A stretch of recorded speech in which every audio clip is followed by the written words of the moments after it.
rideshare driver that drives for Uber and Lyft. Joe currently uses multiple phones to efficiently drive for Uber and Lyft. But this can be a pain at times and very unsafe. That was until Joe found Maximo, the rideshare app that automates Uber and Lyft ride requests. Maximo will use the filters set by Joe, like time, distance, and passenger rating, to determine which rides are best suited for Joe. When a ride request comes in, Joe doesn't need to worry. Maximo will automatically accept the ride request that matches his filters, and then turn off the app that isn't currently on a ride. Once Joe finishes the ride, Maximo will turn everything back on. This will allow Joe to focus more on his passengers and driving safe.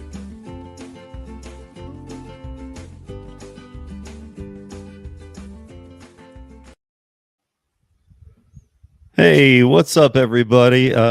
Before I introduce my guest, he made sure to say that I told you guys that this was my fault. I was showing him how sweet this camera works with the integrated StreamYard. And no, people, this is not the camera. This is the camera off my laptop, but I played with it yesterday. I will get it dialed. The camera that works off the iPhone 13 with this app, Camo. I heard about it from UDM. Him and I talked about it for about an hour. And I've just been playing with it, and it's amazing. I mean, the quality isn't just good; it's crazy. And I was showing John how awesome it was, and then he was like, "Yeah, it's not that good." So because it didn't work. Because it didn't work. So speaking of that, I want to welcome John Mikaelian back to the podcast. He's been on a few times now, round tables. And... yeah, this is the third time, I believe. Yeah, no one's counting. Well, twice just you and I, maybe three. No, okay. No, I think we went on once. Yeah, but I mean, like, you know, you're starting to get up there in that group of people. Of some people only been on once, twice. You know, you're starting to get out of that. And speaking of that, too, VIP status. If you're not familiar with John and you missed the last time we did a podcast, or you've seen him here or there or whatever, pay attention to the podcast today. And if you like the way that like we interact, I think you'd like his channel. So make sure to go over there and subscribe. I always put the notes in the show notes after, but I do always put the guest's channel in the show notes before. So his is already in there right now. So if you want to blindly subscribe, just based on if you like my channel, I would suggest it, and that would be cool. Subscribe based on my hat. I have a really cool hat. So okay, and you know what? I found out how to do something really cool. So you know what? Let's do this. I don't know if this can happen on a Monday afternoon. What is your sub count at right now, John? 413. 413. Okay. Oh snap! Faces in the house. Okay, if we can get and guys, this is always take it, don't like do it then undo it. Try and stick with it for a minute, see if you like it, if you do this route, because I'm not trying to like bribe anybody into anything, but if we get John 10 subscribers during this show, I'll do a $25 giveaway right here on this show at the end of it. I'll add but he has to have 10 subscribers in an hour when we wind this down. You know what? We'll call it 7. You guys get him up to that. 420, baby, let's go. Yeah, you get him to 420, and we'll do because there's a raffle system here in StreamYard that I learned about from Dashing Grandpa, and it's pretty cool. So we can do things like that. So it's not bribery. It's a reason to go watch the channel if you like it. See, fucking Roy. Sorry, I didn't mean to say effing to all my sponsors and stuff. And don't pull out. You bring that out of me, Roy. But I'm not doing that. I'm saying that I expect, that's what I'm saying. Don't go and subscribe, and then if you don't win, unsubscribe. Go subscribe. Yeah. If you don't win, check out some videos, and then if the channel's not for you, yeah, I'm even gonna say in front of John, unsubscribe. Same with mine. It's like all of us aren't just looking for subscribers just to fill quotas. It's like we want people who want to be there. We want user engagement. Yeah. So by the way, the channel's not gig related. It's about self-help, personal right. development. And that's why I think when we cover some of these topics today, you'll kind of gather that from what we're going to talk about a little bit. But first, I'll just kind of run through all these people accusing me of stuff now. Like, bribery, and even Omer's using some big words in here, like lobbying us. Come on, dude. he has to Google it. What's up, freestyle? How's Ohio? What's up, Omer? What's up, Faith? How are you? Faith, I'll trust you. Was that because I know you and I follow all this political stuff. Was that bribing? Was that getting in the people's pockets? Or was that just a cool offer for gig workers to do a good thing for a good person? I mean, it's not any worse than what these gig ops are doing. So, right. I mean, they should be the ones giving out money. I don't even have it really, but I'll do it because I think things like this all pay out and come around. What's up, Truth? What's up, Drone? And Faith said no. Yep. There's the official answer. And I'm sticking with it. Look at what Omer said. I got an idea. Let me use my 10 aliases. Wait, what? He's going to create several accounts. Oh, he probably already has them. His burner accounts. Yeah. Okay. Well, actually, the software that picks them over, actually, it's developed by Middleton Tech. And what Gary did was he developed that if you've set up Funk, Bunk, or Bot accounts, it will actually destroy them upon impact. Yep. So if you put it into a drawing, it's Omer proof. Hey, Marion, what's up? How are you? What's up, Tony? How are you? Anyway, guys, so John, I would say what's been going on in your life, but I talk to you all the time, and I think you were on here recently enough. But so I'm going to do something different. What's going on with your channel? Things are going really good. I'm back on YouTube. For those of you who don't know, I used to make YouTube videos back in 2015, 2016, when I think I was in the final year of my college, and I was giving out college advice, entrepreneurship advice. But I didn't understand the YouTube algorithm that well, so the channel wasn't really going anywhere. I think I had a couple hundred subs, but that was about it. And then I ran out of things to talk about. The viewership wasn't there, so I'm like, you know what? Let me take a break. Let me learn how the YouTube algorithm works. So 5-6 years, or fast forward 5-6 years, now I'm in the gig community. I got to meet you. I got to meet a lot of really cool people. I understood how the YouTube algorithm works, and now live streaming is the norm. And then also there's shorts, so there's so many more ways to grow your channel prior to or compared to 5-6 years ago. So yeah, things are a lot better now. Did you all see what John did there? This is how he's a wordsmith. This is why he's an author, because he was like, I got to meet you and a bunch of cool people.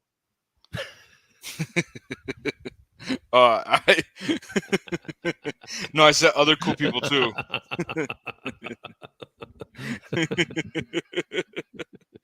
I was like, I'm like, huh? I'm just kidding.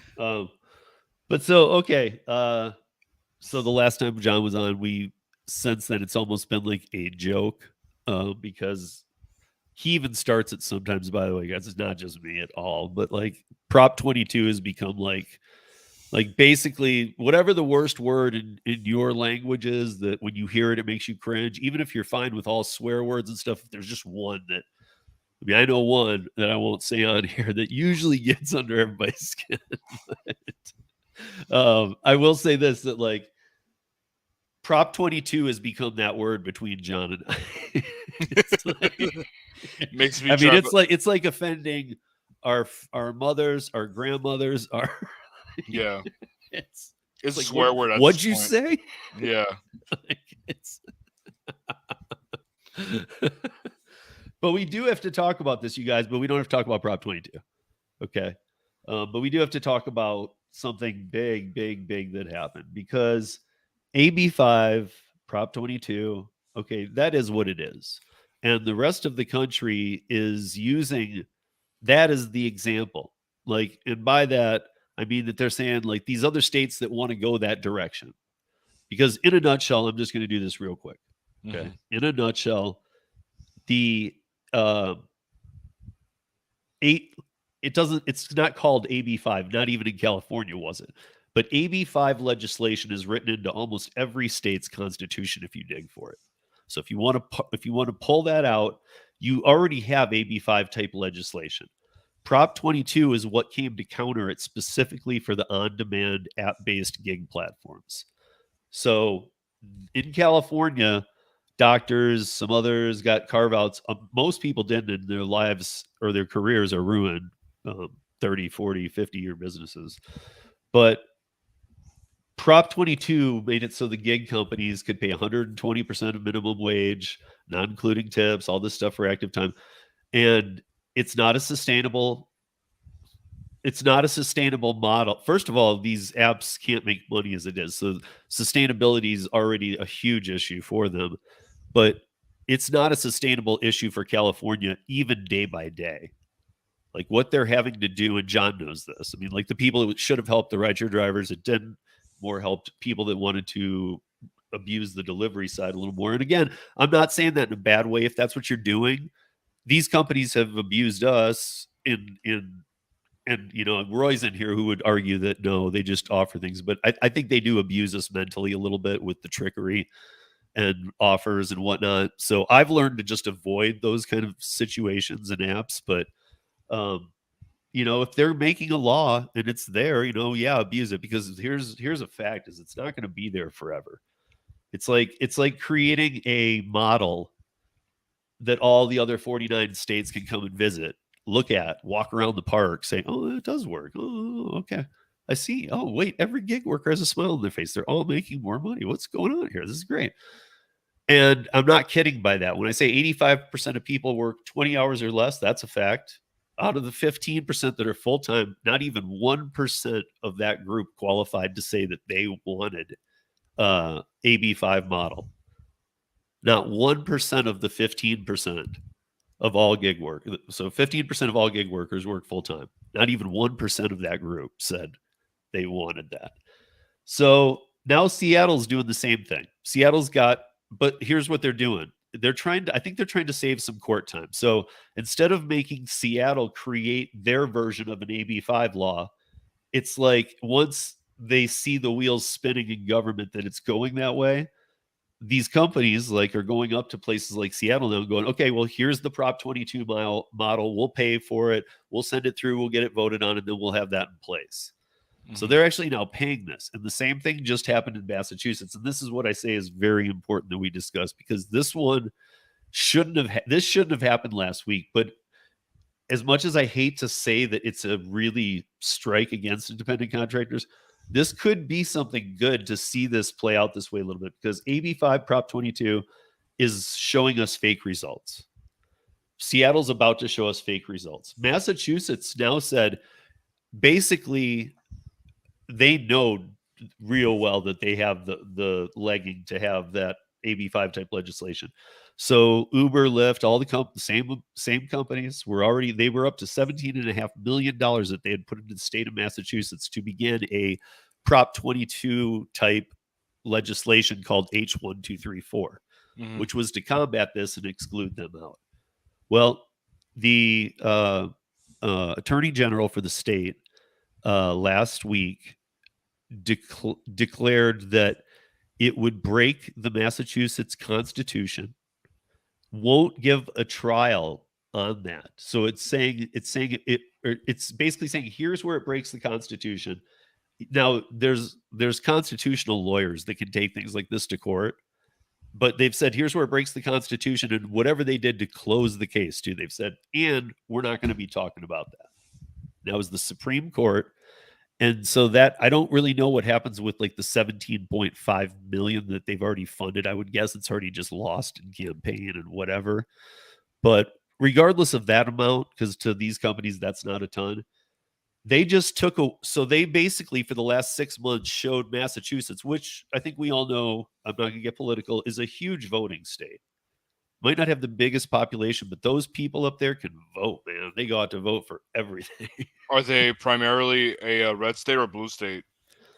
They're a blue state. They're very huge. They're the first or second largest pro-union state. Oh, wow, okay. So But all those states up there, even like New Hampshire that has nobody, they're very well known for their voting. Like there's a town in New Hampshire that has never predicted the president wrong when they do the never. Wow. So like you're like, every year you watch it, you see it on the news or whatever, and you're like, well, this could be the year it's wrong. Of course it is. It's not like they know. Right. But regardless, getting back to this Massachusetts thing. So they've said, hey, for 6 months, all these companies have been putting ads out on TV. Same thing as like Prop 22. And John might be able to attest to that more too, like billboards or whatever you were seeing about Prop 22. Probably some commercials. Probably don't watch a lot of TV, but when you did, you probably saw a commercial here or there, made it spin off to make it look awful. Well, they've been running that same kind of stuff to all their constituents and voters. And now the Supreme Court just said, yeah, we're not going to let you vote on that. It was due to be on the bill in November. And they said, we're not going to let you vote on that because it's not constitutional and we just don't like the general direction that it's going. So for 6 months, these people who are very informed voters have been like digesting this stuff, trying to figure out where they're at with it. Probably most of them on the side that we're not. They're probably on the union side. So probably wasn't much of a help anyway, but still, we have the right to vote in this country. They even gave them that right. Then they stripped it away. Now that's not even going to be able to be that. And I think what we're going to see, I mean, I don't know. My guess is I mean, the big, if and this isn't a diss on Massachusetts, but if they didn't have Boston, I honestly believe the gig companies come January next year when this goes into effect would just leave the state. We're done. Because there's no way, because then it becomes straight up W-2 for everybody. Everybody. And it becomes union dues. And it becomes mandatory. And if at best, if the companies didn't want to deal with it, they would do franchise model. Franchise model is even worse, guys. That means that the company doesn't want to deal with it, so they're hiring another person. So just every time you do that, you're adding another middleman.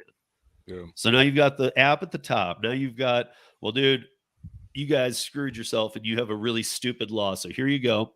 Have fun paying your union dues, having your taxes taken out of a W-2. Have fun with your schedule.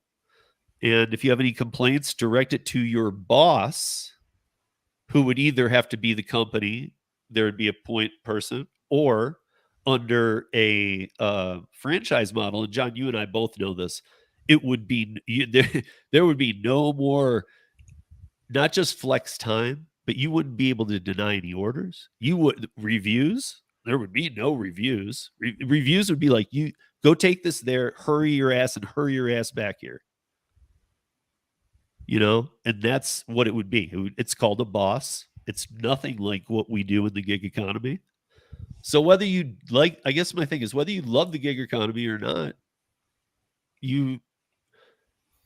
I think this might be a good example of it. Look, if you don't like it for the reasons like John and I and a bunch of others do, this might be that time that shows you to walk away. What do you think? I don't know. You're still like grinding your teeth over me saying Prop 22. I know, but I saw you cracking your neck and just cussing you out in my head. What's up, Hannibal? What's up, Hannibal? Yeah, I mean, you raised a lot of really good points. When people were voting for Prop 22 a year and a half ago, whenever it was, I saw a lot of ads on social media. I saw both: vote no on Prop 22, vote yes on Prop 22.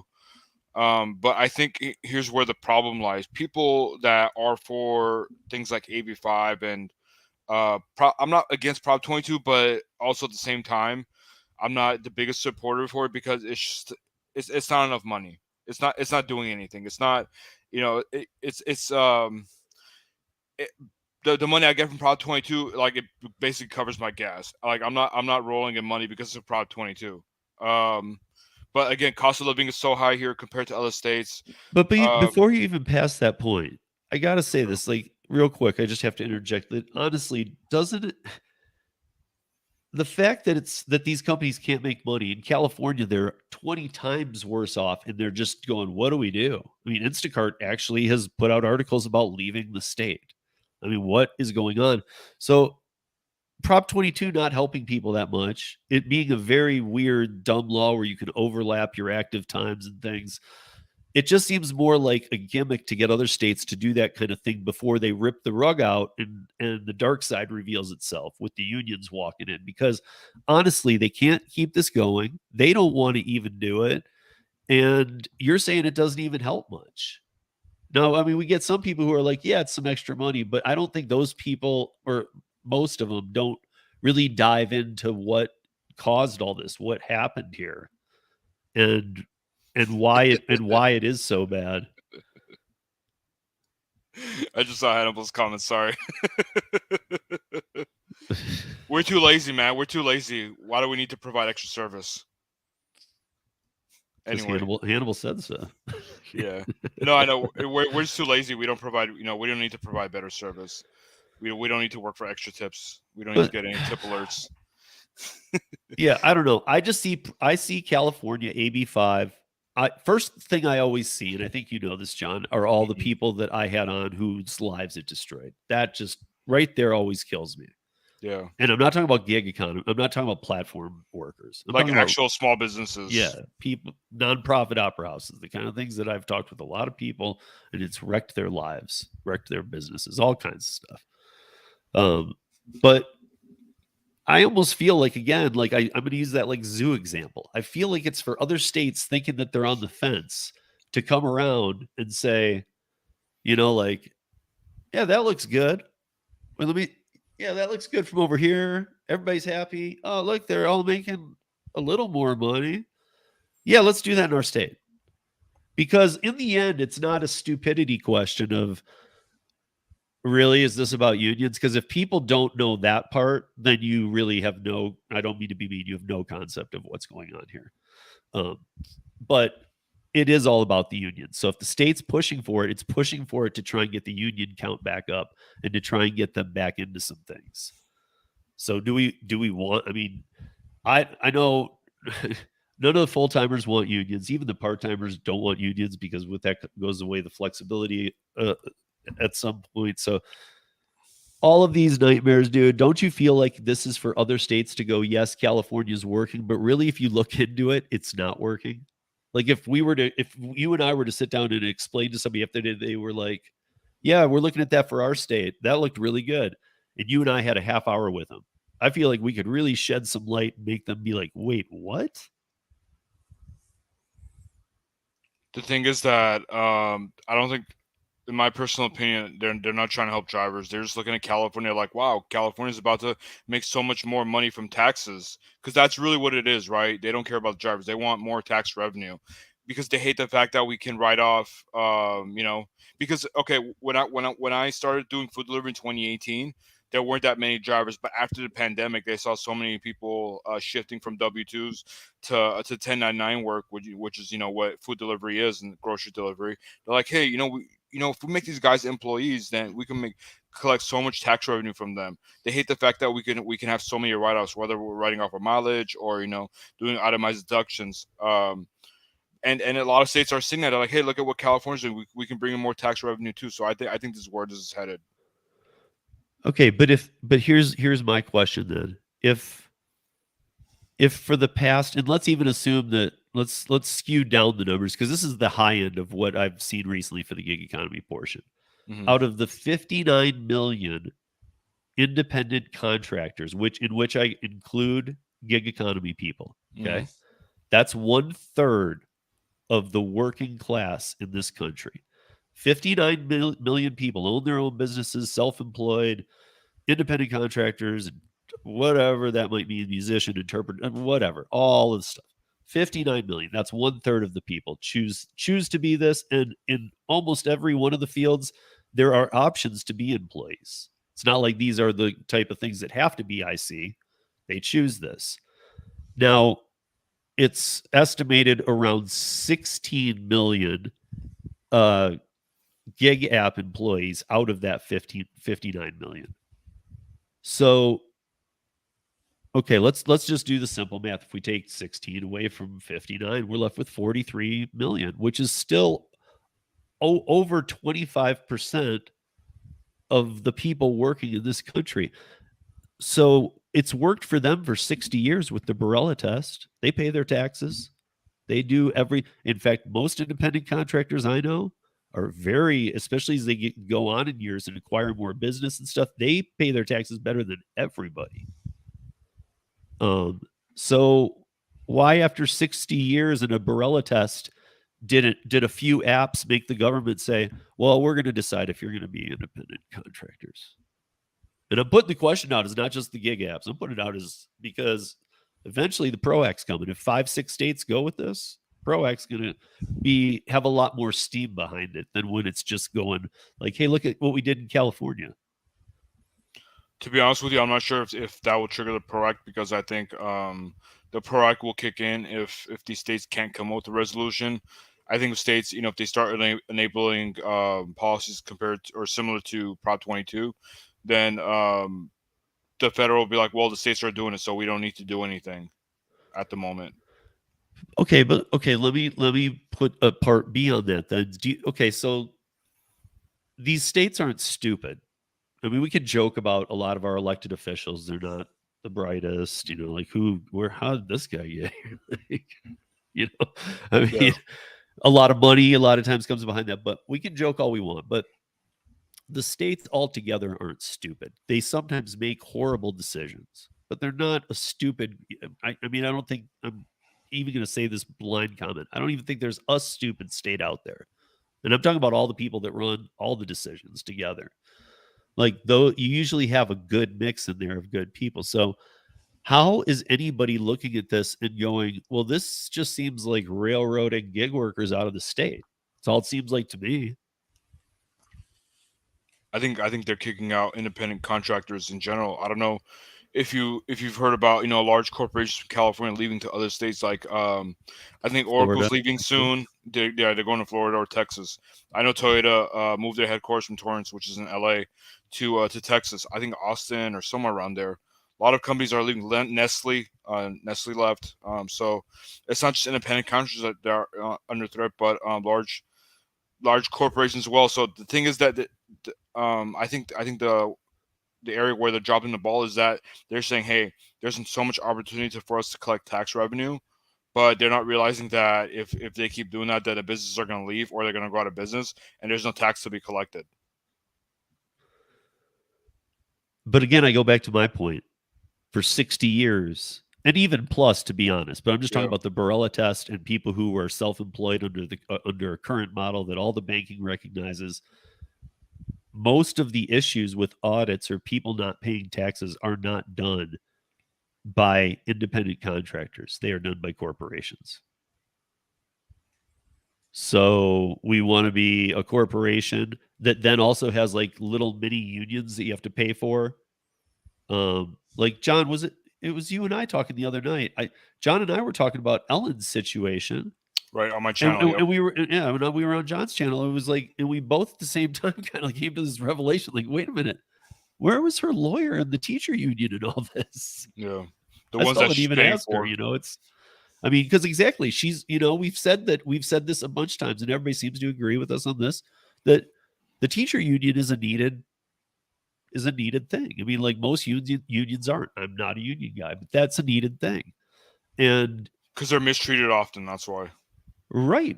But now Ellen's paid in for however many years, and she absolutely needed them. And I won't go through the situation, but I think that, you can go back to John's video. It was like Saturday night or something, but Saturday night hangout. Yeah. Okay. So, because I don't want to talk about the situation again, but it's also not bad that it's out there. I just don't want it out there in a lot of videos for Ellen in case she would care. I don't think she would, but yeah, I mean, I think that you and I both agree that that's without question, dude. That's a give me. You would help that person out. Yeah, the union has failed her, in my opinion. I mean, they fail a lot of people, but that's beyond failing. That's beyond fail. I don't know. In my book, it is anyway. I mean, especially when we're trying to make any sense of why unions are around, and we say that the teachers are around. Okay, why? That's the person out of.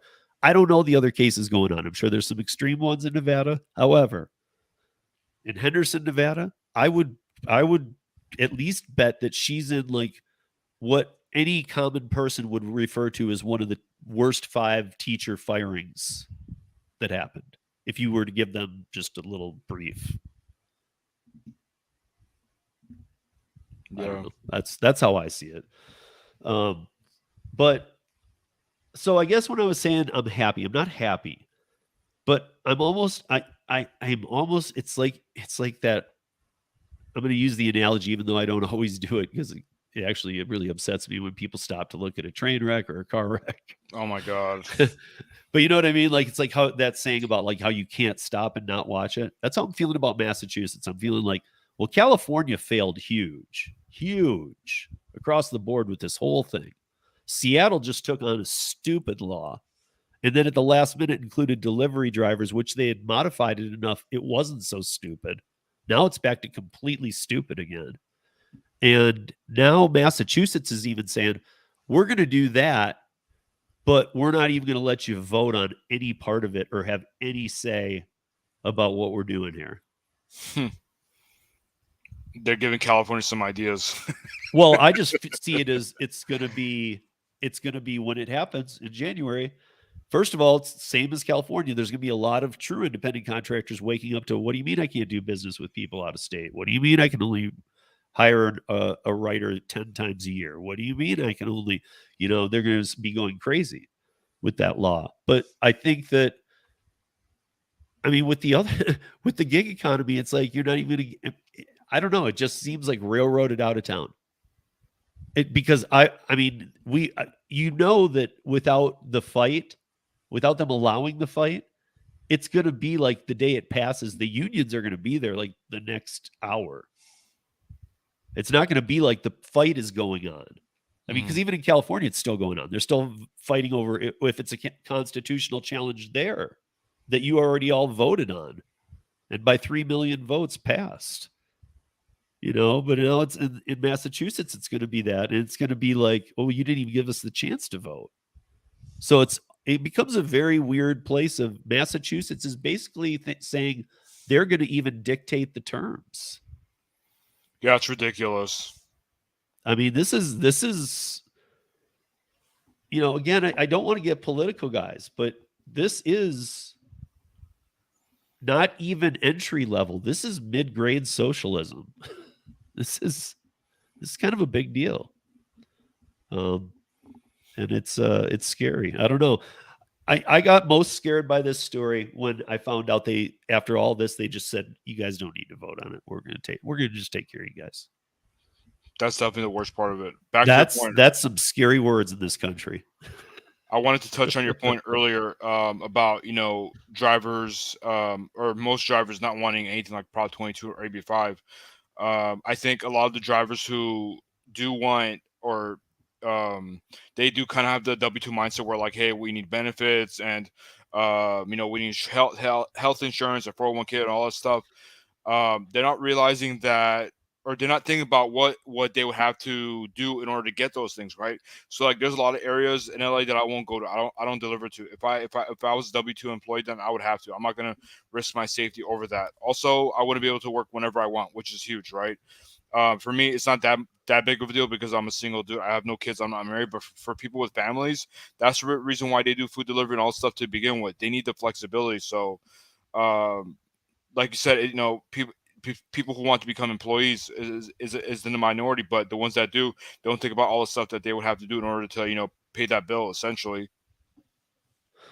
Right. And I honestly, I think that very well, and you've listened to my podcast with Vina Dubal and others like that. Like, they honestly, with a lot of people, and I'm not going to say that it's based on how smart you are, because I think we all know there's maybe even more, but there's absolutely 2 schools of how smart you are. There's street smarts, there's book smarts, right? And never the 2 shall meet. Somewhat, but no, dude, you could have no book smarts and the best street smarts. So I've seen it go both ways, but there was some real trickery done when they were like pitching Prop 22, because they weren't lying, but they were omitting a lot of words that needed to be said. if that makes sense. Like they were like, hey, do you like what you earn? No. Would you like to go back to the just sitting on your couch, picking up some rides? Yeah. It's like, okay, well, we can let it be that, and you'll make better money than you make any other time you work.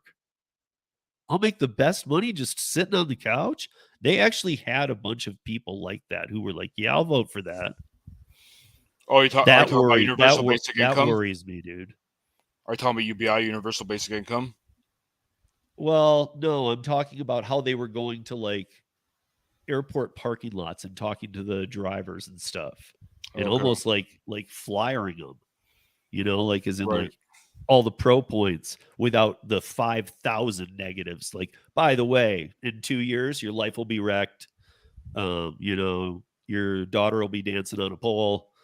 This everything's going downhill from here. What's that saying that a former U.S. president said? The scariest thing is when the government says that they're here to help you or something like that. Yeah. I mean, one of the other scariest things that the government does is when they say, like with the UFO or UAP things, like where they say, like, well, we've told you. No, now I worry more about what you haven't told me. Exactly. What else do you have roll up your sleeve? What's up, Pedro? And what's up, Bruce Turner? How are you guys? Glad you could join us. What's up, Rex? What's up, Rideshare Lisa? For those who don't know, Lisa, Jason Thierry's been taking a summer leave of absence, which he always does. Oh, and what's up, Jerry? Always does DoorDash. He always takes the summer off to work lawn maintenance. He's done it basically his whole life. So Lisa's been filling in on the radio show on Friday nights. So join us. We've actually, Cody and Autumn were on last week. We had a good time over on there. So, yeah, I'm just looking at a comment here. So that's what they. Wait, what? I think he was referring to how you said they were going to airport parking lots and talking to drivers. Oh, right. Yeah. I mean, they were going, and I mean, I don't mean this mean. It's not mean. Vina said it in our interview, and she comes into this country from not in this country. She's an immigrant. So, but she was saying that, like she even basically outright said that their main target was the immigrant community. And to me, it's like, well, see, these sound like pyramid schemes to me when you do that. When you're saying like, this is our target. What, the people that don't speak English well and already have enough trouble at the ballot box? Yeah. Like, dude, stop, and stop using words like this is how, as well as I do, John, we're just talking about some basic political scum that's out there, not the specific people, but they've gotten very good at knowing how to omit a word when translating something to Spanish. And Spanish people know that sometimes in translation, who don't know English very well at all, know that things get lost. They've learned that certain words get lost in the translation. Well, the government gets pretty smart too, and they do it so in a way like where it's like the sentence actually fully makes sense to the other side, whatever that language might be. But really, it was, probably 20 hours constructed to make 2 sentences by a room of 40 people. Kind of thing. It's like it's like so much thought goes into that on how to tweak it without letting people know that they've been tweaked. Yeah, and then also, to be honest with you, I think people really need to really realize that the guarantees that these Prop 22s of the world are offering, like here in LA, it's the minimum wage times 120%, which is about what our minimum wage here is $16 an hour, and 18. What are you gonna make $18 an hour using your own car and your own gas? Like, dude, I'm looking at housing right now, and we're talking about this on Saturday on my channel. A 400 square foot studio is going for $2,000 in a neighborhood, in a decent neighborhood, if you don't want to get shot or robbed. So $18 an hour, even $19 an hour is just not enough. So I really hope drivers realize that these Prop 22 guarantees or whatever, and even in other states, it's just not enough money. So I hope they wake up and either get a W-2 where they're not using their own car and their own gas, or they learn how to multi-app and make more money, because these regulations aren't going to help us in the long run. No, not at all. Well, and that's the thing. I think that you and I both know years ago we were on that side of just no regulations, just no regulations. Now it's starting to feel like, man, we might need some regulations. We need regulations against the regulations. Yeah, it's like that should be your book, which we'll get to in a second about John's new book that'll be coming out. But by the way, seriously, real quick, since Pedro's in here, this show is the official pregame of the Gig Conference 2022. Yeah, Pedro, dude, took all day making this one. Caravan to the Arch. Caravan to the Arch. But yeah, I mean, I don't know.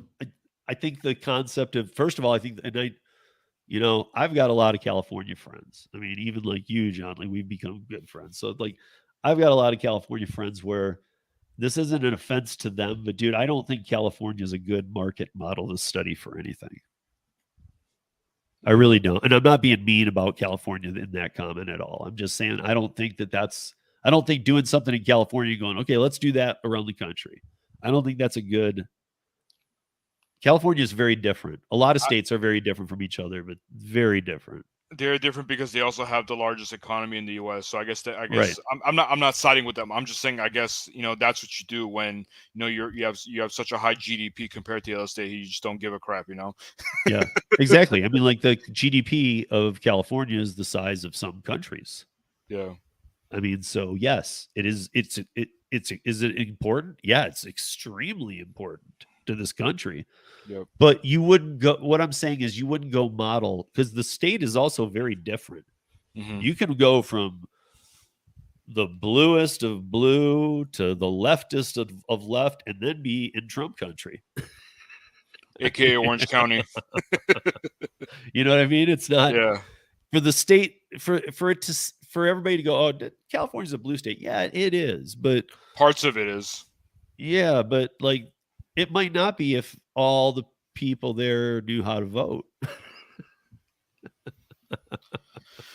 I think it's just because lots of or I would say a large number of the people living in California are coming from working class families, and a lot of these ads that you see for or voting related are targeted towards the middle class, like saying, hey, healthcare for everyone, or, oh, we're gonna we're gonna do rent control and things like that. And I think voters that aren't educated enough, they see those ads and they go out and vote for basically what they're seeing on TV. And I think they need to be more educated. Yeah, absolutely. So okay, I absolutely want to hit on your book for one thing, but we need to talk about Shipped. How have we not talked about Shipped yet? Well, I'm just wondering, man. Like, I haven't been doing it as much because I've been doing a lot of curry. I've been able to do whole days off curry, but I've done it long enough now where I was doing it all the time, where I want to know what you're thinking, because I don't know if I sign. Here's my point. I know we have the market to market difference, but also I don't know if I signed up here tomorrow for Shipped, if I would do as good as I did signing up even just November, December last year. Things are just different now. Yeah, that's what I've been hearing. I mean, I just signed up for Shipped, so I don't know how it was before, but based on what I've been hearing so far, it seems like it's gotten a lot worse. You know how you tell me to wake up in the morning and try to get orders early in the morning? Yeah. Like, they're not even popping up. Like, I think they're just getting snatched. There's so many drivers on the app. Like, I get an offer and within like 2 seconds, it's already gone. It's insane. Really? Yeah. Yeah, mine go quicker. I still have some. And I feel like when I'm using it, I do have to kind of pick and choose, where it used to be even well after winter, like probably all the way through March, let's say. I could just turn on the app, and yeah, some orders were better than others, but I could average out at $25-$30 an hour every day with Shipped. And I just basically did circles back to the same target by me. So that was another perk that I really liked, because I was using one specific target. Right. And being able to stay that busy. So I was like, dude, nothing else did I pick up. Maybe like a PetSmart or an Office Max here or there, those kind of random runs. Right. But I wasn't going to go like slumming it with the Instacart shoppers. How many Target locations do you have? How many Target locations do you have within a 5-mile radius? of the area that you work?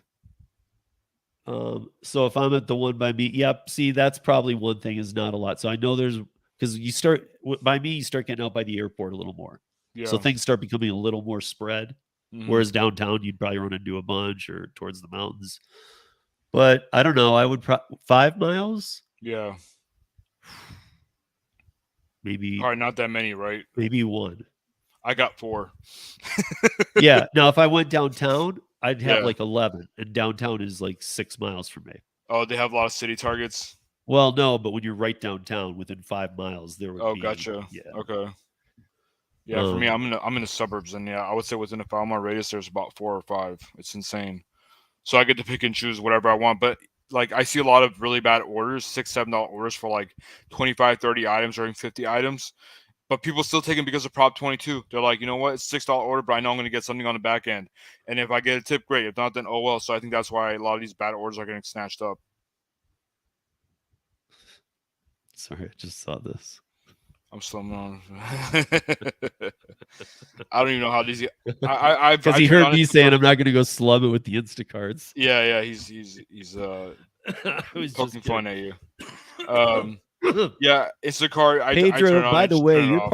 part of the reason I hate Instacart because you actually used to hate it as much as me. So whatever, dude.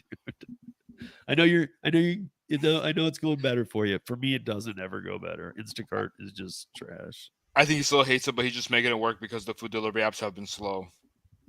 Right. Well, no, I think I've seen some things where he's done pretty okay too. And like when I see that, I'm always like, I wonder if I could do that. And I turn mine on. Yeah, Like mine just constantly is always like, remember that crap we showed you last time? It's yeah. like, check this out. Look at it again. Although the one time I did check when we were live, I actually saw one. It wasn't good, but it wasn't horrible. So let me check. I will check right now. I'm gonna turn it on right now, see if I get anything I'm decent. gonna start checking on every episode just so people believe me how bad this is.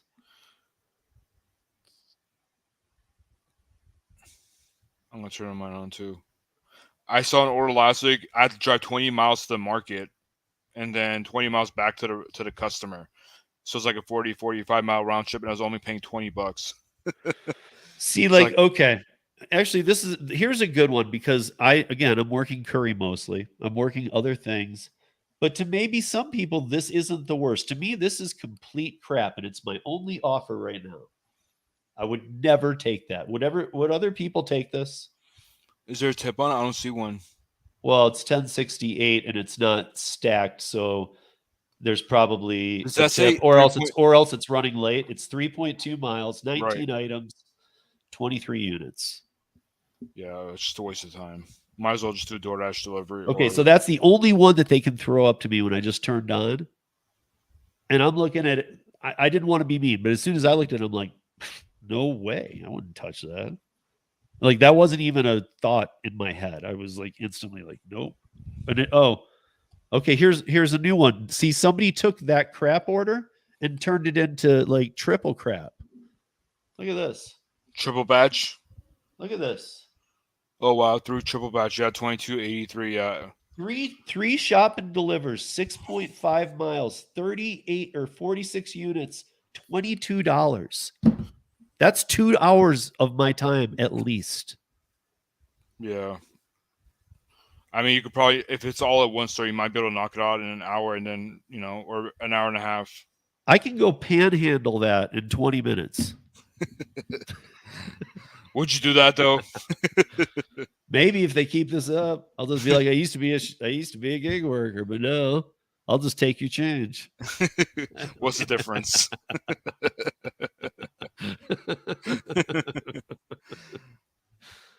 Look, one way or another, you're going to pay me some money. Just give it to me now.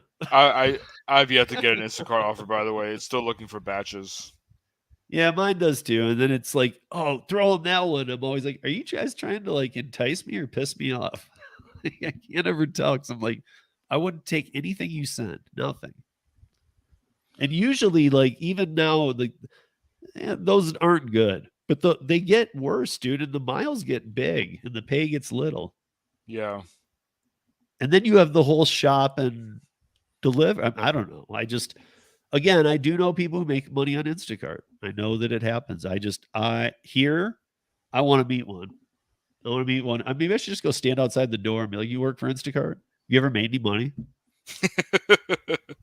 Or does it say, and I'd be serious, just say between gas and lunch each day, do you make anything by the end of the day?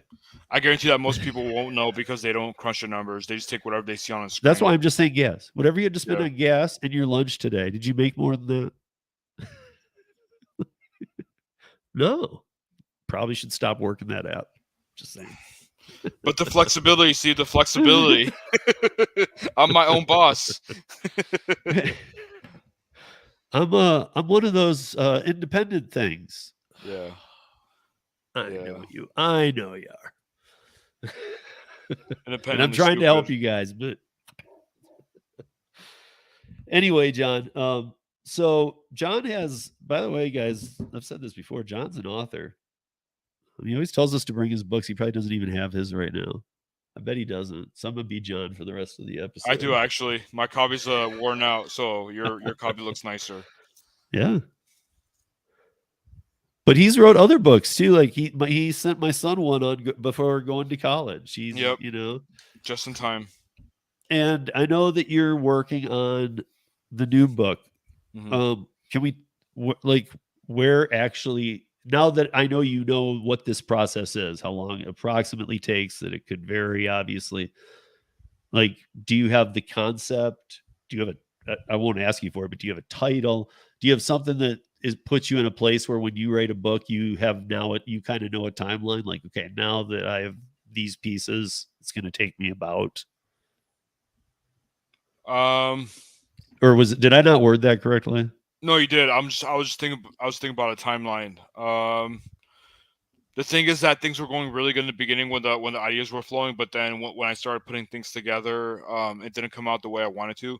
I actually just sent the first rough draft to the editor today, so I'm looking forward to getting the feedback in a week or so. I don't have a title yet. I have a couple options that I'm mulling over, but the concept of the book is that which is oddly enough really similar to what Roy and I talked about yesterday on my channel. Is about basically finding a balance in life, because I'm a type A personality. I'm the go-getter, the typical, or actually I shouldn't say typical, but type of personality that's needed to be in the gig economy and be an independent contractor.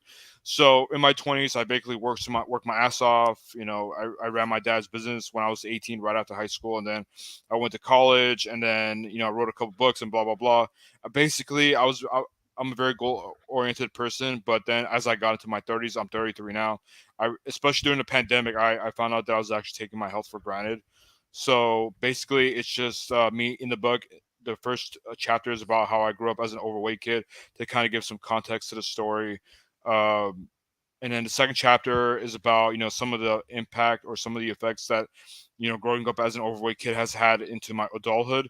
And then the third, fourth, fifth chapter is about how I got back into shape. Some of the unexpected benefits that I saw from getting in shape, and then also just enjoying the process, staying in the moment. You don't always have delayed gratification. You don't always have to be working towards a goal. It's okay to take some time off and enjoy yourself, because if you're not living a balanced life, then you're setting yourself for failure. Yeah, I know that one of the things John put to the challenge on me, and again too, I've told you guys this, when I say that John's book is an easy read, realize what I'm saying, people, because I'm not a big reader that sits down with books all the time and wants to put a bookmark in it or whatever. But if something's engaging to me, I can sit down and read the whole book that day. And I'm not saying it even takes me the whole day. John's book. Here's how I was trying to think about it before we did this today, is that John's book I was able to take in one afternoon. I read the book, just kind of sitting down, got into it, read it. And you read a book, and when it's about different things and it has topics that are meant to make you think. John's book I digested fairly easy, but the long-term digestion was more what it was. Later that week, thinking about things that would come to me, it would instead of just trying to think about, okay, what did I learn from that book?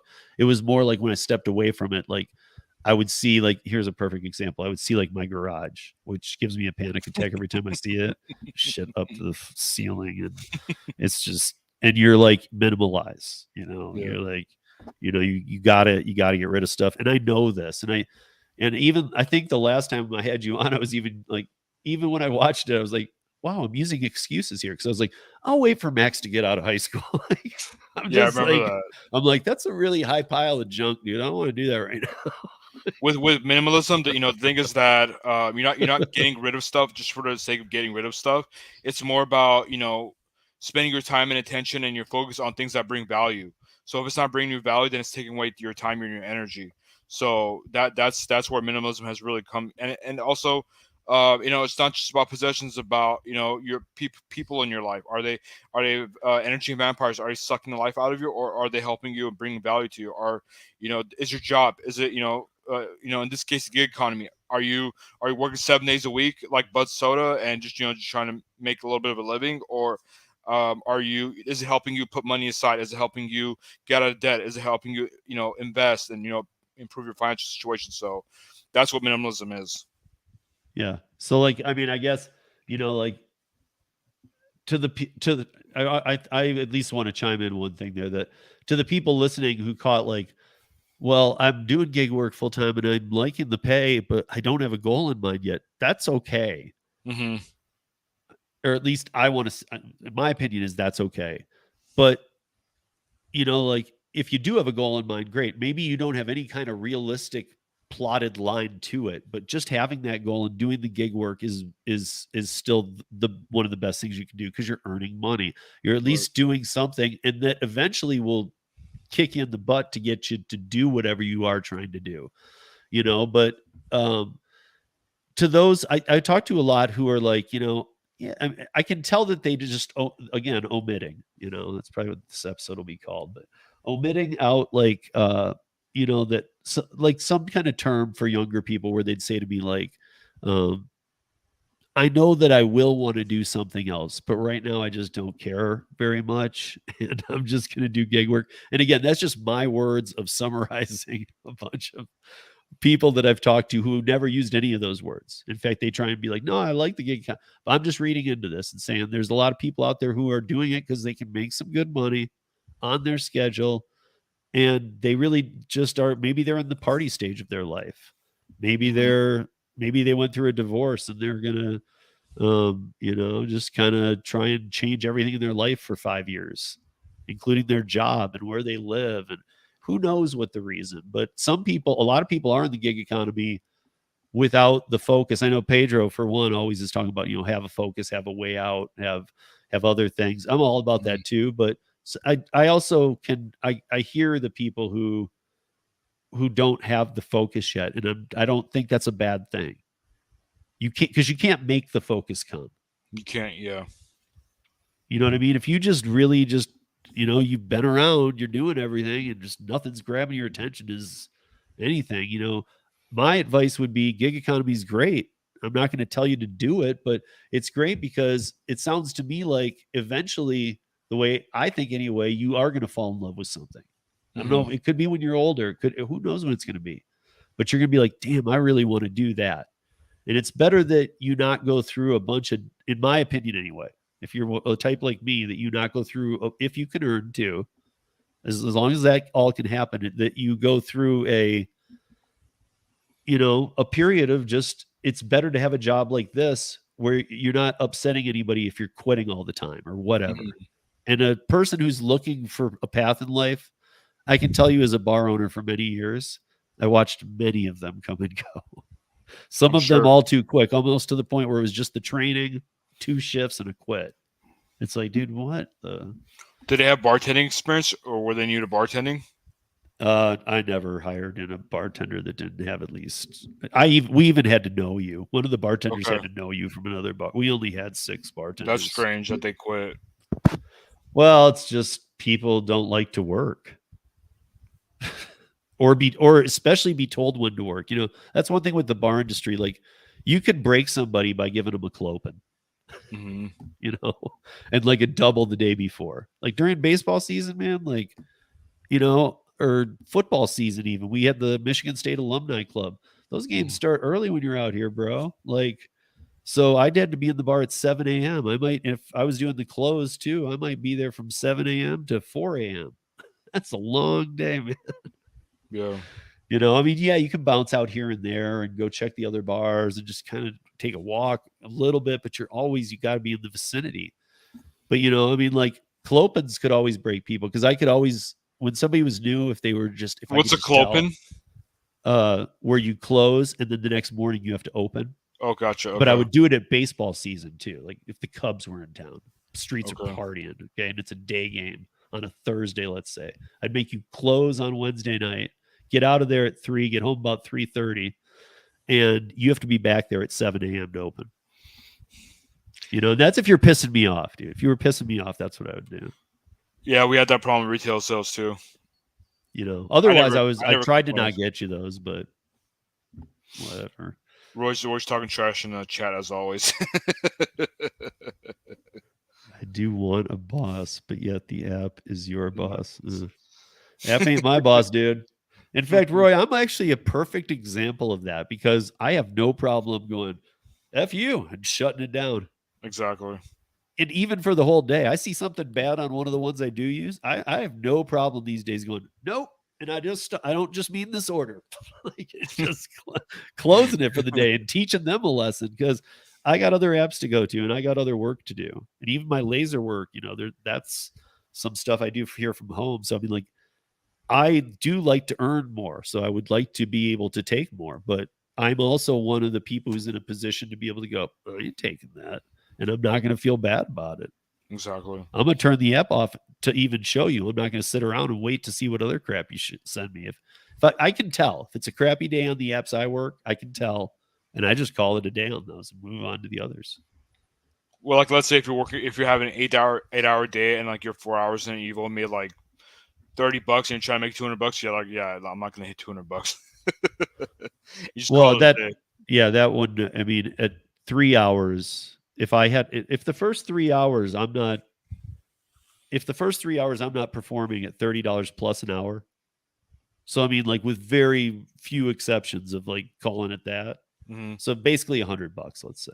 Yeah. If after 3 hours of work, I'm not at $100, I picked a wrong time and shift to work. It's a slow day or something. And therefore, having run a bar where I have to always move people's schedules around based on the need of like, oh, we got this group coming in, so we need extra people, but we don't need to hire them. So what I would have to do is just go to my calendar and say, okay, I'm going to call this day because I made $80 in 3 days or 3 hours. I'm just going to go home and add 5 hours to my calendar. Mm-hmm. That's what I did. I treated it like a business, like we're supposed to. Right. Now, whether or not you're a bookkeeper and you've got QuickBooks or you're doing it on paper, I'm not even talking about all that level, which you should be doing. At least use an app that clocks your miles. Do something. That we should all be doing. You know, like know what you spend in gas. Fill up every night so that the next day when you fill up, you can look at the amount and say, that's what I used today. Because you were full when you started. So, you know, do simple things even at least. But if I was at like that, I would just come and I would go and I'd look. And it's not like I would just go add five hours where they're not going to help me. I knew that because of that incident, okay, I'm going to have to add it on the weekend somewhere. Right. It always yeah, I had to make it up on the days I would want to not work. Or as much, you know what I mean? Like I'd be like, okay, now I got to work more on Saturday, which I didn't even want to work the 5 hours I was going to work.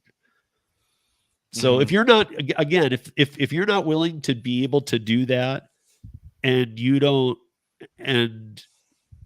need money for some reason, if you don't need money, and and you're not willing to do that kind of pivoting, I honestly believe, especially in the state it's in, the gig economy is not for you.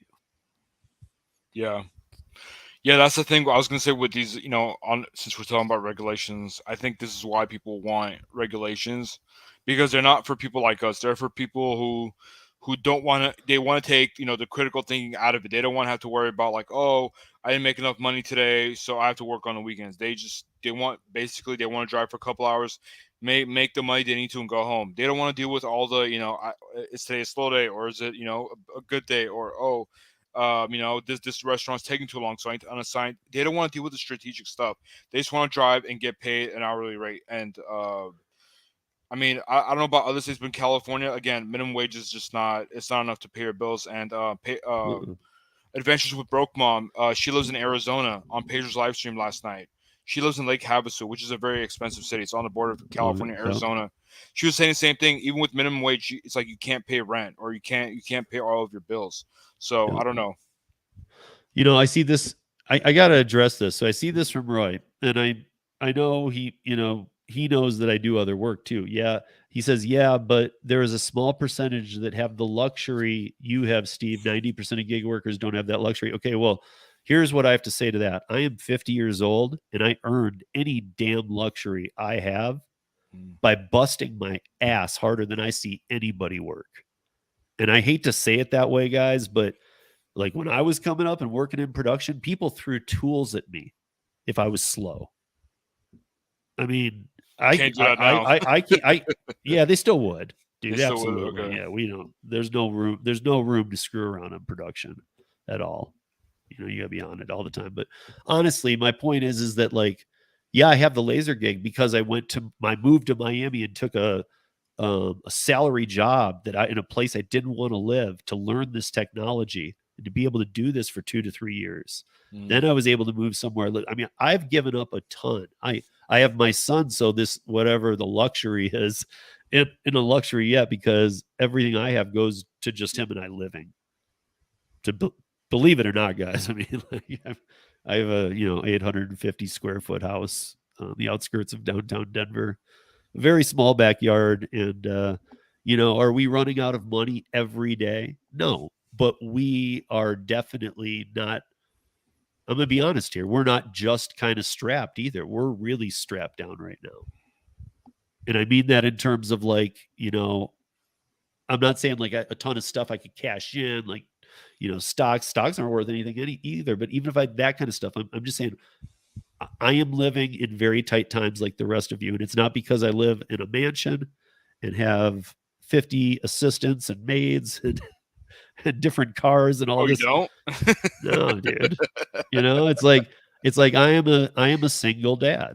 My son spends a day and a half at his mom's house every week, but the rest of the week he's here with me. So I am a single dad. So, I mean, all of my ways of earning, and for those of you that know me too, like I'm always online. I'm always hearing new stuff. I'm jumping on live streams. I'm learning. I'm writing articles. I write for 2 different newspapers from time to time. I write for my blog.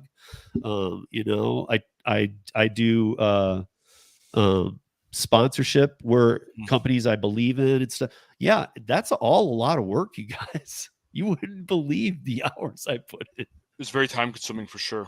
Yeah, I mean, if you look at my hours, it probably ends up like Flex's hours look. I just don't spend it just doing DoorDash 12 hours a day. I know he's got his paycheck thing too, and it's not a diss on it. But it's like those 12 hours, I'm putting easy 12 hours a day. Yeah. Between gig work and everything I do 12 to 15 hours a day, 6 days a week. No joke. And the rest of my time tries to be found for my son, because I have him for 2 more years before he's off to college or whatever he wants to do. You know what I mean? And I've really been like the rock in his life. So it's like, I got to be around for that, and I'm not going to change it.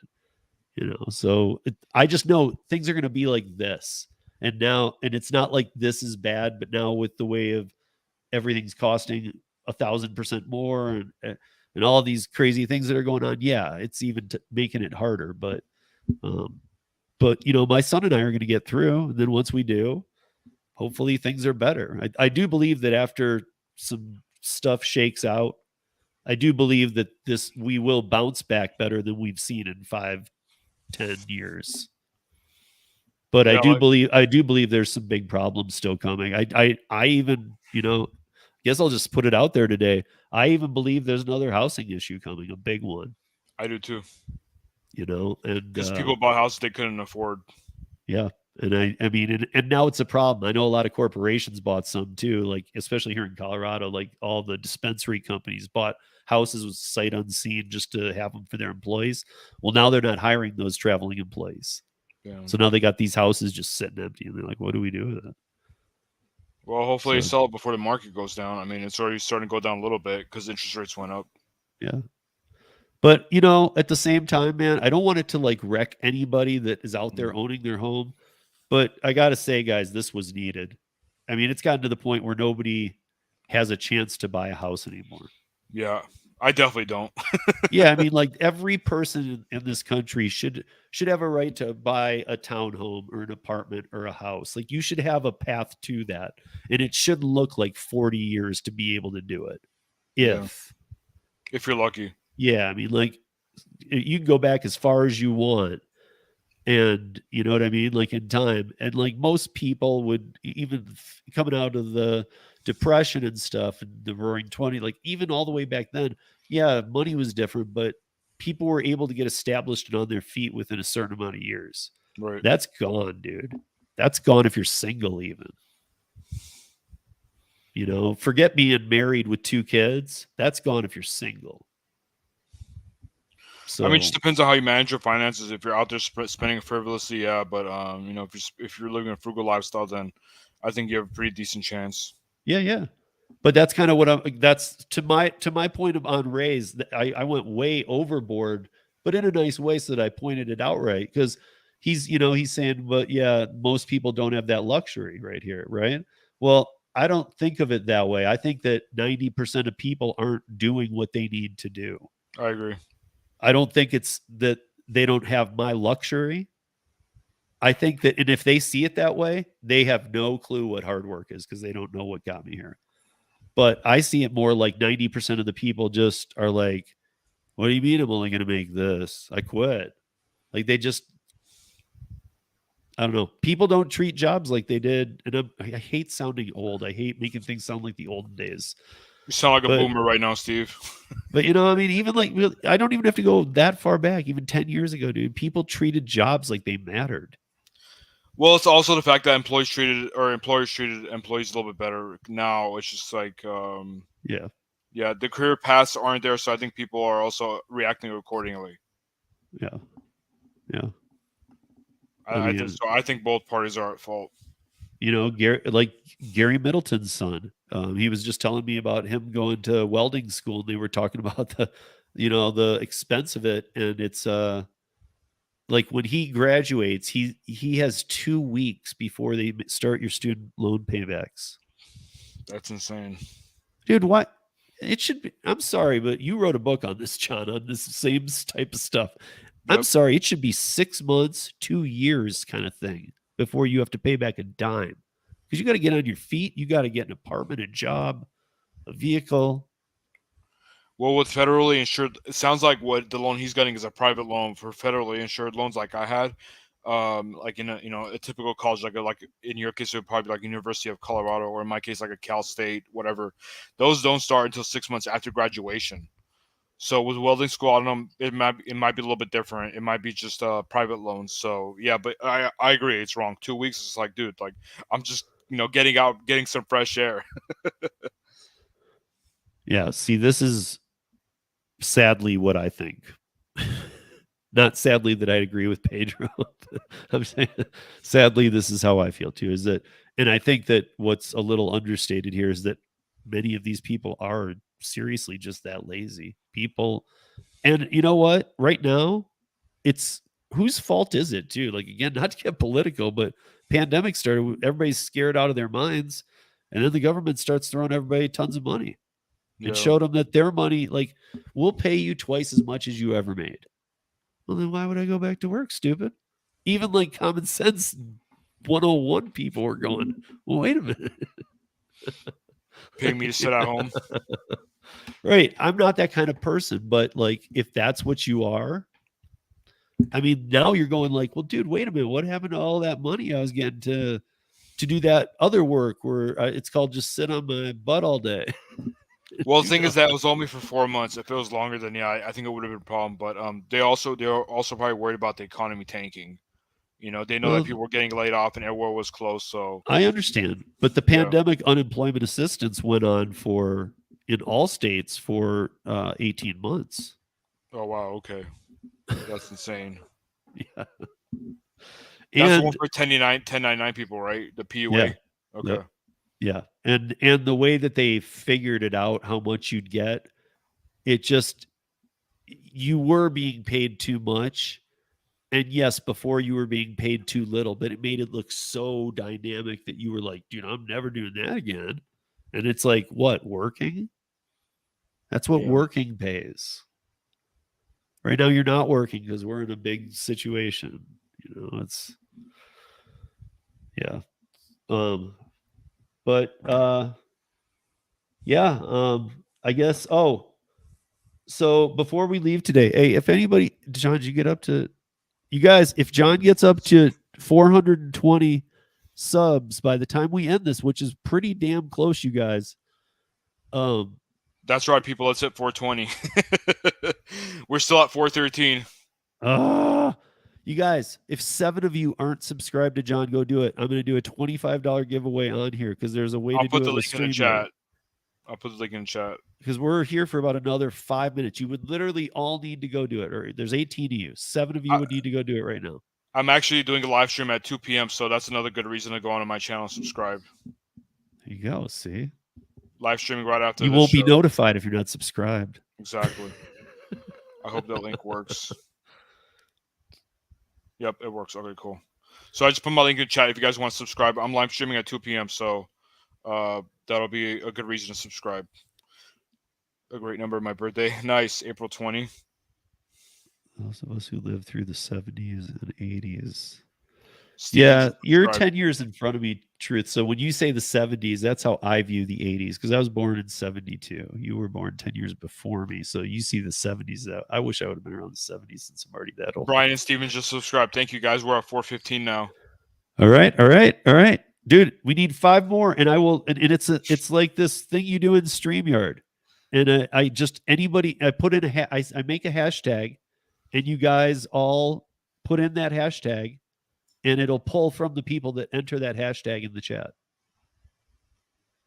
All right, we're at 416. Guys. 4 more. Come on, guys. 420. I mean, what better number than 420? Go to another live stream and yell at somebody to just do this. Or make sure they're a friend, though, so they don't, like, unsubscribe to. That's the other thing. This is an honor code thing, guys. Like, if you subscribe, check out 2 to 3 of his videos at least before you make a decision to unsubscribe or subscribe or stay subscribed. Yeah, if you guys don't like my videos, then give me feedback. I'm always open to feedback. Yeah, for sure. But I mean, just don't subscribe to win something. You know, if you do that, at least do the favor of watching 2 videos, making sure that, you know, well, maybe I do want to be subscribed. Because I see that happen too. But come on, guys. Are we close? Let's see. I think we're still at 416. 417. Let's go. Oh my God, guys. Come on. 3 people. 3 people. You're holding everyone hostage until I hit 420. Hey, Truth. If I'm in StreamYard right now, but if are you 418. If you have any way to, if anybody has any way to go over to Flexes and post in there that we need a couple more subs on John's channel. As he's live streaming. You won't care. Yeah, my fellow Armenian. Is it 419 now? Because no, Jerry said he subbed too. Okay. It's 4. I think with him subbing, it's 418. Yeah, we're still at 418. We need 2 more. 2 more guys. Where's Omer? Where's Omer with his several burner accounts? Yeah, come on, Omer. He was trying to game the system earlier. Oh my gosh. Come on, guys. We plugged it at the beginning too. Oh. Who else could be? I'm looking through the names to see who else might be. Oh, but while we're waiting, because I mean, has Max subscribed yet? Max, we're pretty much trying to. He's working. Oh. We're pretty much trying to get him up there, but at the same time, I will start doing this so that we're ready to wrap it up. When we do get there, we gotta get there. Okay. But Pedro's thing, right? Thing. Here. Well, here. Gig conference. Here's what I almost said it too, because I just was scribbling notes. I've been using paper and pen lately. I don't know why, just for fun, I guess. But I had, on the outro to do 420. Yeah, I Yeah. said to do Pedro's Paradise, aka Pedro's Paradise.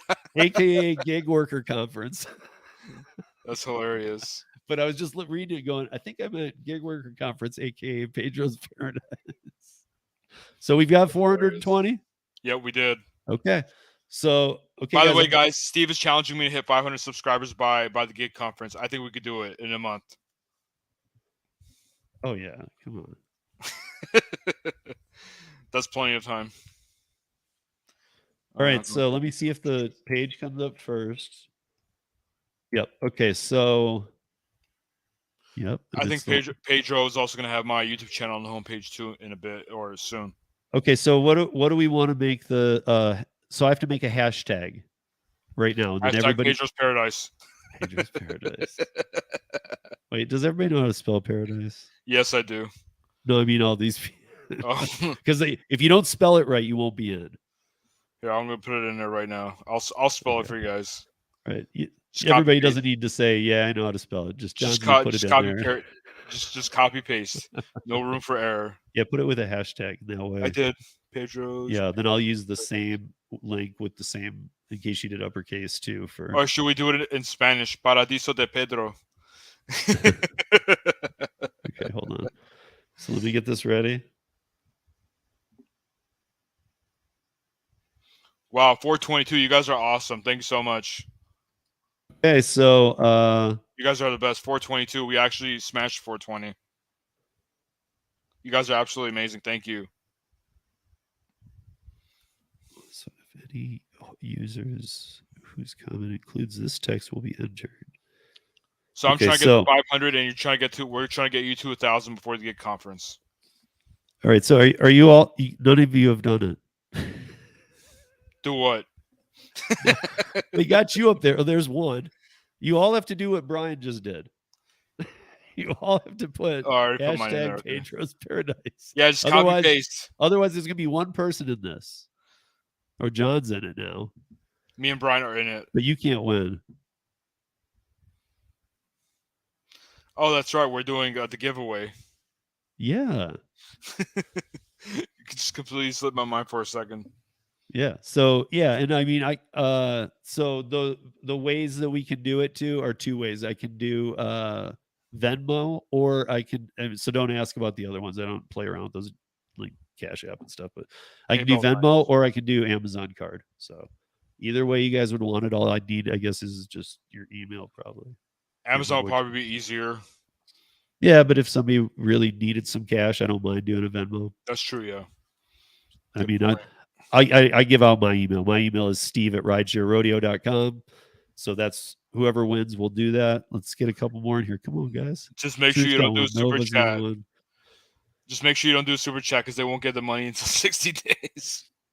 Yeah. And Google will take 30% out of it. You guys, there's 21 people watching, and there's only 1, 2, 3, 4. And John won't count. So if it comes up John, I don't know. We'll have to do it again. What am I counting? Well, I mean, you should delete out your Pedro's Paradise comment. I don't know if I can. Let me see.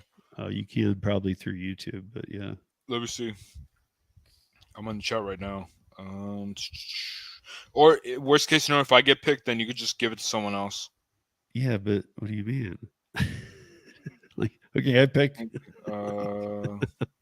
gonna give one spin. Okay, come on. I just removed it. Okay, Lisa, you got to put. Did you put it in, Lisa? She wants cash. Well, you haven't won yet, so you can't. Right. Right. That comes after you win. First, you got to win. You got to put in hashtag Pedro's Paradise. Come on, okay, now there's 22 people in here live, guys. Here's what's going on. Where everyone should put hashtag Pedro's Paradise so they can be enrolled in a chance to win $25 gift? $25 via Venmo or Amazon gift card. Either cash or gift card. So if you want, and it's going to happen right now. This isn't we're doing it in a month crap. And this is way better than Prop 22. You're getting free money and you're not dealing with regulations. Right. It's essentially a gas card. We can all use some extra cash. Okay, I'm gonna give it. I guess I'm gonna give it a little like timer, right? Or like, what are we doing here? Here, let me see if can I pull up I a would do countdown? another minute or so. Okay, I'm gonna do 30 seconds. Watch, guys. I'm putting the 30. If it works, I'm put.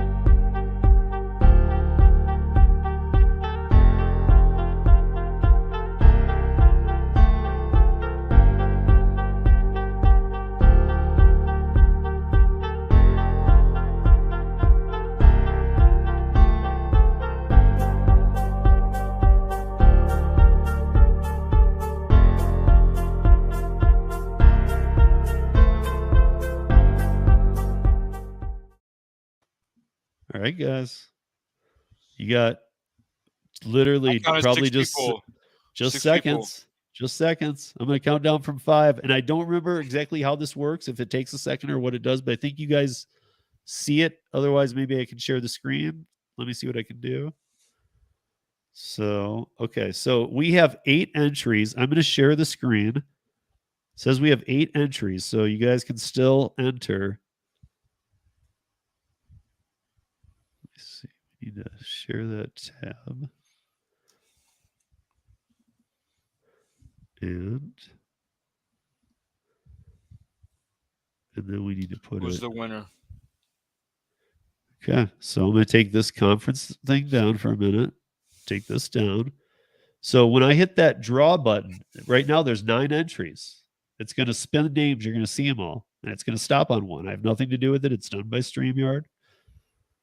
5, 4, 3, 2, 1.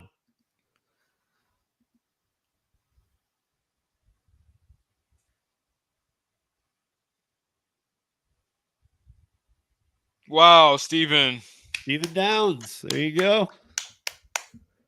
Gary, too late. Gary just put it in the hashtag. Gary, get out of here, man. You think I wouldn't have applied the same rules to you as John? I would have been like, no, do over. I demand a recount. Yeah, Steven Downs. So email me at steve@ridesharerodeo.com. Simple, steve@ridesharerodeo.com. And tell me either way you'd want to do it. If you want to do it Venmo, I think all I need is your email, right? I think so. And then if you want to do Amazon, all I would need is your email. So either way, just email me from the account you want it sent to.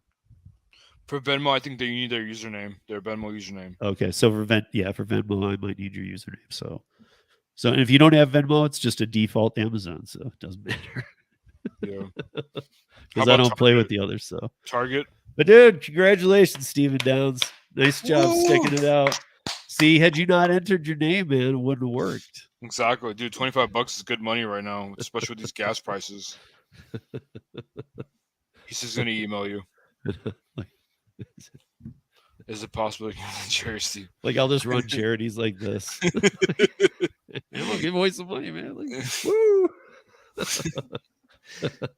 Make people do weird stuff. Don't forget about the little people. All right, guys, don't unsubscribe. His count better not go down even 1. What is your count at right now? Let's check. If it goes down to 421, we know Steve unsubscribed. No, I'm just kidding. Yeah, we're still at 422. Cool. All right. No one unsubbed yet. So, all honesty, guys, everybody, we're all going through tough times. So doing something like that, makes me happy, but also it just turned some people onto John's channel. And some of you might have thought you were subscribed to John's channel. Happens to me all the time. People are like, I thought I was subscribed. You know what I mean? So I'm just kind of getting awareness. Like, I've seen him coming back in my feed lately, and part of it's that, he just didn't do stuff he had his channel. He didn't do stuff for a while. Now he's dropping daily. So he should be back in the feed. So thank you for doing that. Like, obviously, I see other creators do it. I thought this was an interesting way to do it. When I found out that StreamYard had that little whatever it does, thought that was all right. That's pretty cool. I had to use that as well. It's really cool. Yeah. So here's the deal, John. When you go to StreamYard, you have to open another tab when you're doing your live, and go to StreamYard.com/giveaway. Okay, because there's no way to find the giveaway anywhere in the console. gotcha. You have to just know that link and open it in another tab. Did he get rid of it or something? I don't know. Sounds like it. Well, it's still there. Yeah, maybe they used to have it where somehow through them it was giving the money or something. They didn't want any part of that, Exactly. but they left yeah. up the tool. So yeah, I Yeah. mean, like we just were able to use it. So, all right, guys. Well, thank you for joining us. I hope it was informative and fun, and I hope that when we talk about some of the tougher stuff, that at least we're breaking enough with some laughs. I know John's a good person when I have him on. Like we try and like make it, at least like some laughs to help get us through some of that stuff, because you guys do need to know some of that stuff. We don't need to talk about it every minute, It's but really dry stuff. yeah, but you do need to know it. You need to Yeah. know it. I mean, it's affecting of what's going on in the community. But all right, guys, this was a huge success across the board. John, was. thank you for joining us. And Thanks for having me. yeah, and we will see you Thursday. Thursday for yeah. Roundtable. I sometimes I have my Tuesday thing, but that's once a month. So yeah, Thursday for the roundtable, and we have Yost Malone. That last time John nice. said I called Post Malone. Yeah, you call him Post Malone. That's a rapper, famous rapper. He's like, you got the rapper Post Malone going? I'm like,